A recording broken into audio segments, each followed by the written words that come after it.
할렐루야. 2024년 11월 24일 11월의 마지막 주일이 되겠습니다. 오늘부터는 이제 야고보서 말씀을 함께 나누게 되는데, 오늘 첫 번째 시간으로 1장 1절부터 27절 말씀을 본문으로 삼아서 예수 그리스도의 종된 자의 참 모습, 예수 그리스도의 종된 자의 참 모습이라는 제목으로 말씀을 선포하기 원합니다. 신약성경 371쪽이 되겠습니다. 성경에는 야고보라고 하는 이름의 인물이 여럿이 등장하는데, 오늘 우리가 나누게 될 이 야고보서를 기록한 야고보는 예수님의 친동생입니다. 초대교회에도 야고보란 이름이 여러 명 있었죠. 그 중에 요한의 형제 야고보가 나오는데, 그 야고보도 역시 예수님의 제자였고 사도들 중에 첫 번째 순교의 제물이 되었습니다. 야고보서를 기록한 야고보는 예수님의 동생 혈육이었고, 요한과 또 베드로와 함께 예루살렘 교회의 기둥과도 같은 그런 일꾼이었습니다. 예수님의 친동생이었기 때문에 야고보의 위상은 정말 대단했는데요. 다른 제자들은 예수님의 공생에 3년이라는 시간 동안만 동행을 했지만, 야고보는 어린 시절부터 예수님과 함께 지내온 인물입니다.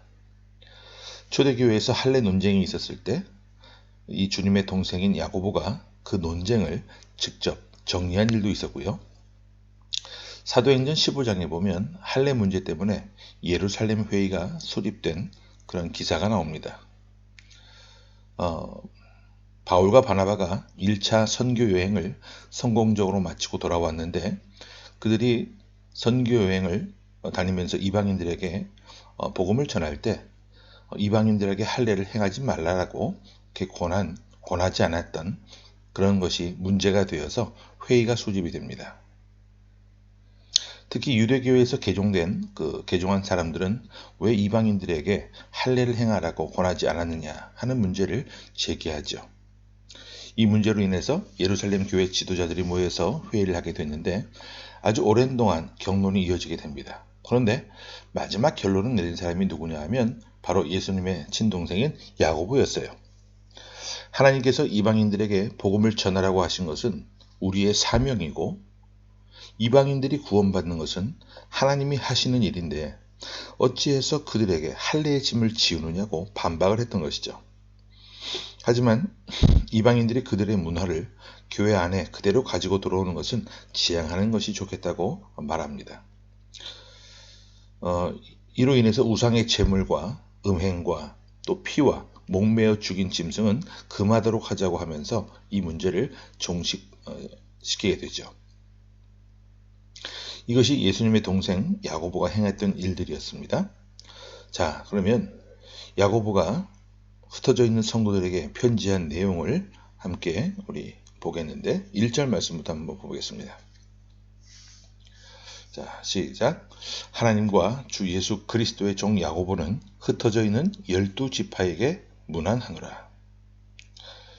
예수님의 동생이라고 하는 그 지위, 정말 큰 대단한 위상을 가졌던 야고보지만 자신을 예수 그리스도의 무엇이라고 표현합니까? 네, 종이라고 말하고 있습니다.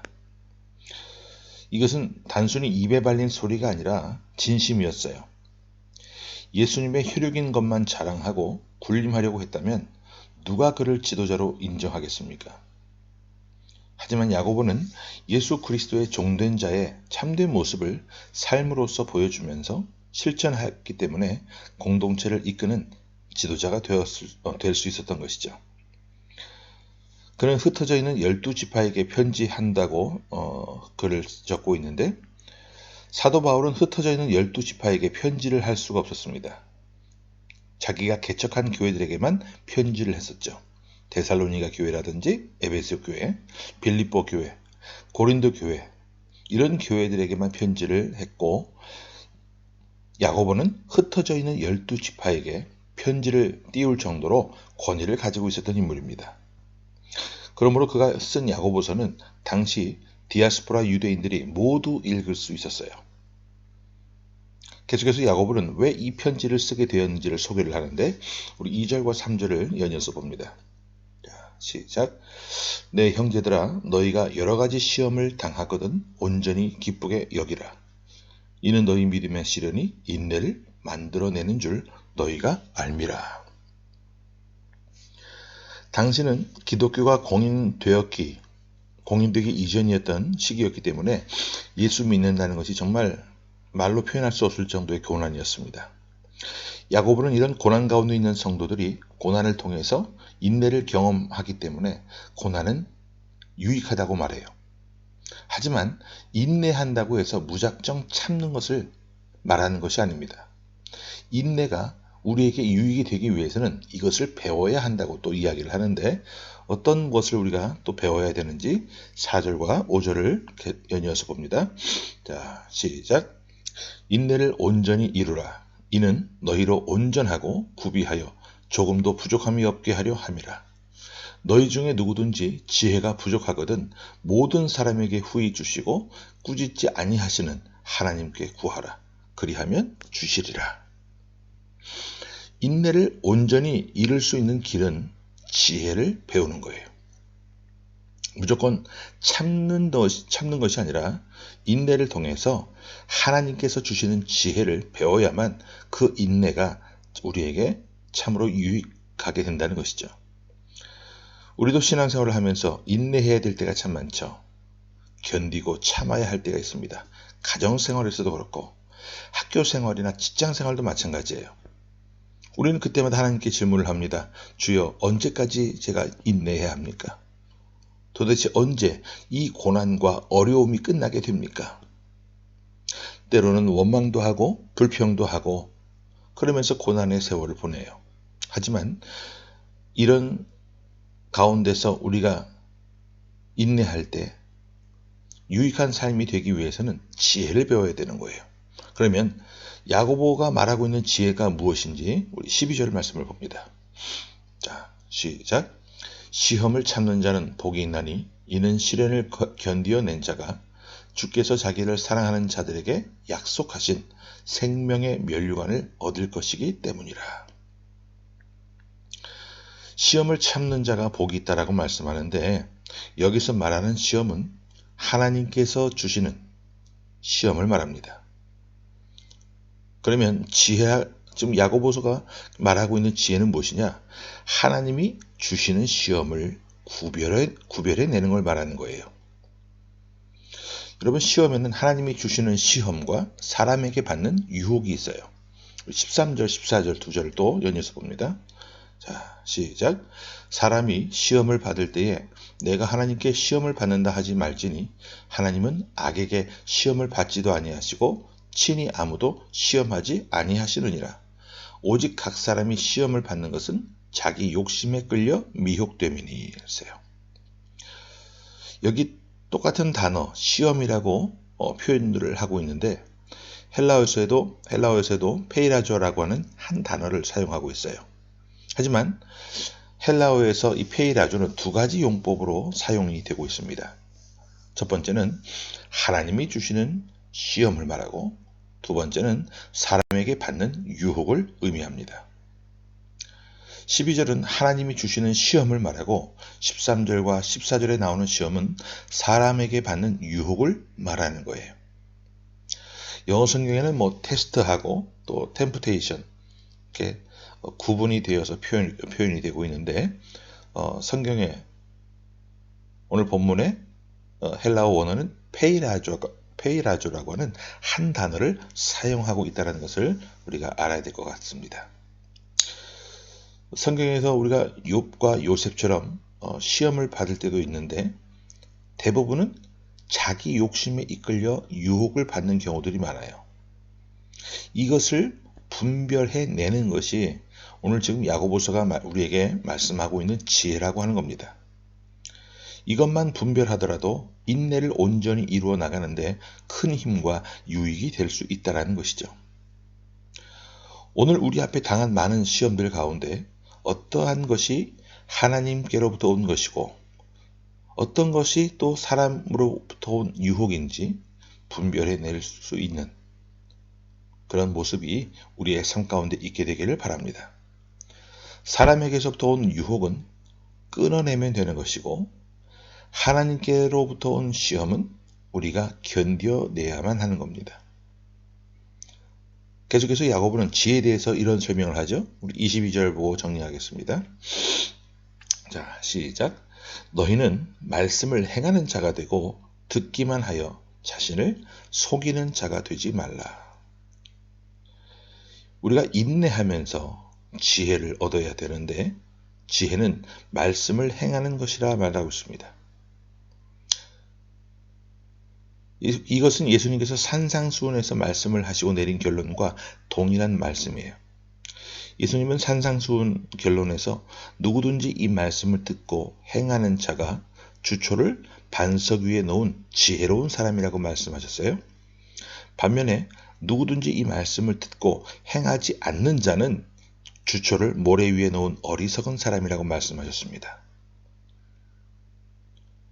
하나님의 말씀을 듣고 행하는 사람만이 지혜로운 사람이에요. 오늘 여러분들이 하나님의 말씀을 들으셨어요? 그 말씀을 들으셨다면 그 말씀을 듣고 삶 속에서 행함으로 실천해내는 그런 삶의 모습이 되어야만 그 말씀이 우리의 삶 속에 영향력을 끼치고 역사하는 그런 모습들을 보게 된다는 겁니다. 하지만 세상은 정반대의 모습을 우리에게 가르쳐 주죠. 말씀대로 행해봐. 다 바보 같은 짓이다. 성경의 말씀에 보면 사람을 사랑하라고 하고 섬겨주라고 했고 누가 오리를 가자고 하면 십리를 가라고 하고 겉옷을 달라고 하면 속옷까지 주라고 말씀하고 있는데 또 이런 말씀도 있죠. 오른뺨을 맞으면 왼뺨도 돌려대라. 근데 세상은 어떻게 얘기합니까? 왜 맞고 사니? 맞았으면 너는 2배를 갚아라. 3배를 갚아라. 아니 멸종을 시켜버려라.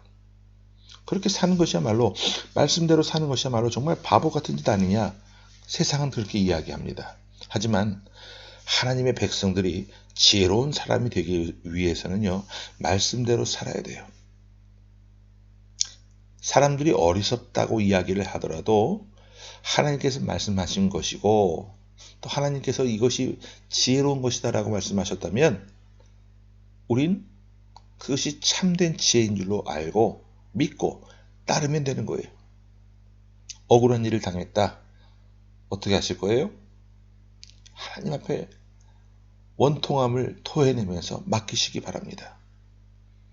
우리가 인내의 삶을 이루는 그런 지혜로운 삶이 되어서 하나님의 말씀을 있는 그대로 행하고 하나님 보시기에 지혜로운 그런 삶의 모습이 될 수 있기를 바랍니다.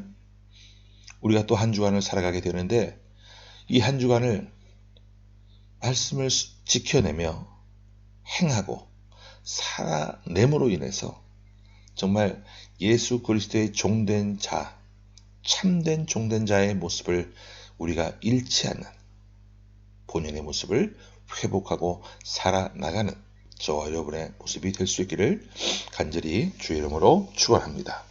아멘. 함께 말씀을 기억하면서 기도하겠습니다.